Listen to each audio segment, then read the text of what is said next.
Well, where am I? And what did I do? I'm here at Lubbock Truck Sales, the Freightliner dealer here in town. In Lubbock, Tejas. What did I do this time? Well, actually, it's the first time I've ever done something like this. It's really the first incident that I've had in just about 25 years.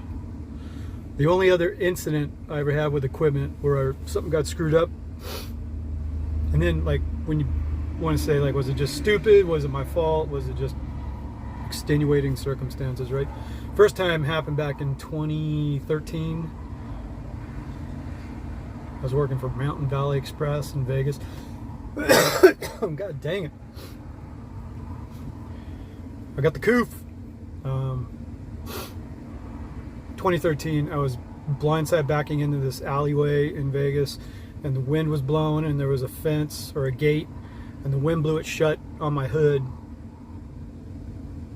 And it was a fiberglass hood, of course, this little International day cab I was driving, and it roughed up on the fender part or whatever.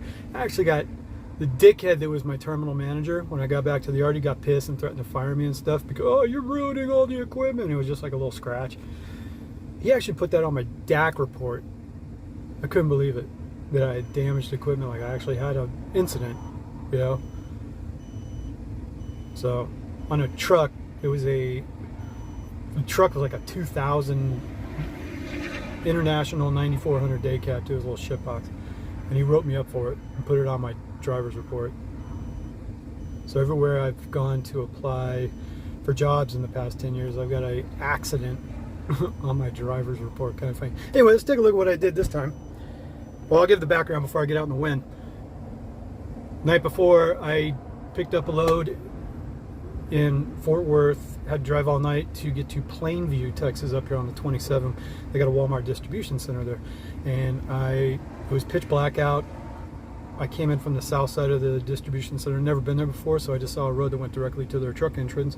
Got off freeway, buzzed down this street, made a left, and down the street they had barricades. Road was closed. I'm like, oh, well, that's great. So I was stuck on this pitch black little street, mixed residential, industrial stuff, and there was a little tank farm right next to me, but it had a street, so I went down that. They had a rail spur in there, but like I said, it was pitch black in there and stuff, couldn't really see it. The rail spur had a hump.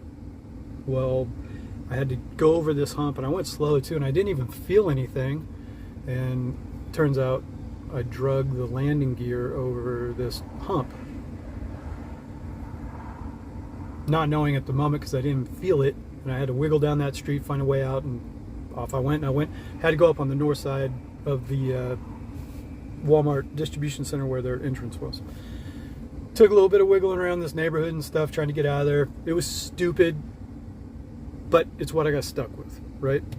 So I get over to the distribution center, not realizing that I damaged the landing gear. The left side, the driver's side, was fine. I went out, and you got to disconnect, dolly down, disconnect at Walmarts and stuff, and take your truck over and sit in their waiting area. Well, I go to crank down the landing gear, and it wouldn't go. Stuck. I'm like, huh? I look down, look at the other one, and realize I busted off the landing gear pad. The arm of it actually got bent back a little bit, and it ripped the metal a little bit and bent one of the cross members under the trailer. So now we can go take a look at it, and everybody can have a good laugh. Like, oh, you fucking rookie. Great. These guys are out to lunch. I came over here to drop it off with them. We got to figure out how we're going to do it.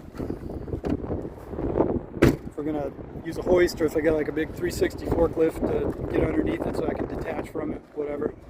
So let's take a look. Dun, dun, dun, dun, dun, dun, dun, dun, dun, dun, dun, dun. Beauty. Look at that. So if you can tell though, I bent that right there. Landing gear arm is bent. This, ripped this, and then underneath, cross members busted and detached underneath and stuff too. So yeah, I pulled a pretty good little doozy. boss man, you know, it's his trailer. I don't know how we're going to work this out, if I'm going to be responsible for this or what. I don't know. You can see it busted the pad off underneath and everything too. It's bent. I can't roll the landing gear down, so I can't drop the trailer. We got to figure out how we're going to do this. Like I said, if they got a big forklift, it's got some long forks, they can come in from the side, get underneath it to hold it up like a 360, you know, like a 36,000 pound, hell, even a 15,000 pound forklift or something like that. So, yep, good times. Last couple weeks while I was out, I was sick. You know, you saw me up in Missouri, sick, broke, whatever. Did this now. This trailer had all kinds of problems. It was bunny hopping in the back. Brakes are all totally out of adjustment. We got to get that worked on again. I stopped at a Love's and they said they fixed it. And then I got down the road a little ways and it still kept bunny hopping. I'm all, oh, that was worthwhile. Reefer when I was in Chicago. What did it do? Oh, when I was in Indiana, the alternator and the battery had to be replaced. That held me up too. I mean, all my loads got screwed up. Like I said, being sick, everything just sucks. So, yep, that's my little incident I had now. Good times. Come back with some videos, see if we're going to hoist it up or do whatever, see if we're going to shoot on that. So, back in a bit. So, there it is. Guy just came out on forklift with a couple of stands and put it on those. Dropped landing gear up. As you can see though, all good in the hood.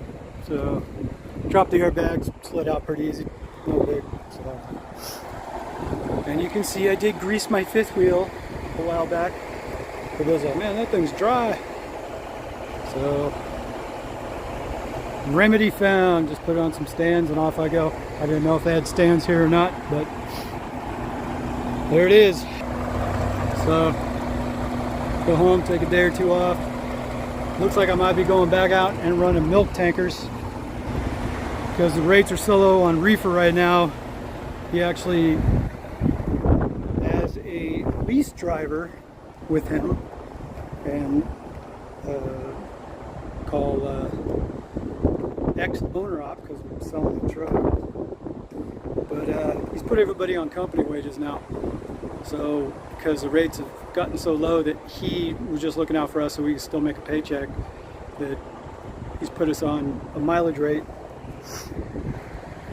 Just doing a 1099 company driver type thing. And I'm probably going to start running milk and I can get home more because milk is more just regional around Texas and the South. So milk's still going good. Reefers are just bottomed out. Whoa. So yeah, that's about it. Hopefully start getting some more home time as things go on.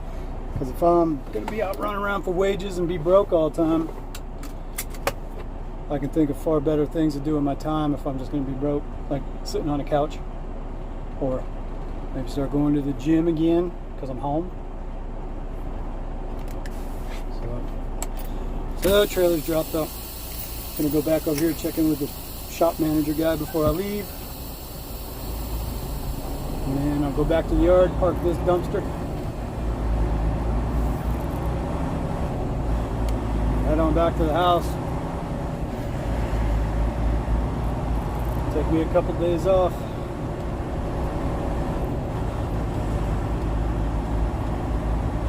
Good times.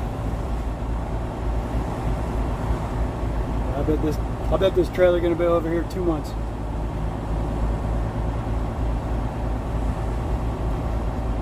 I mean, you can see they just got rows of equipment out here waiting to be worked on. Work trucks, tractors, trailers that do everything here. So all this stuff back here though. And this is their, you know, where you check in equipment. So it's got a ton of trucks sitting out here, RVs of course too.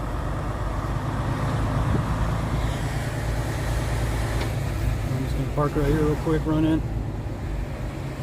So going back home. So check back later. Out. Who the fuck are you?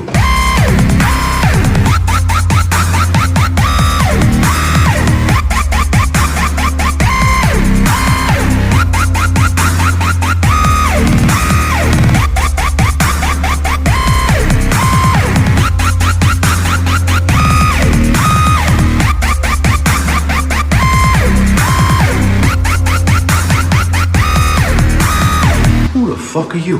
Who the fuck are you?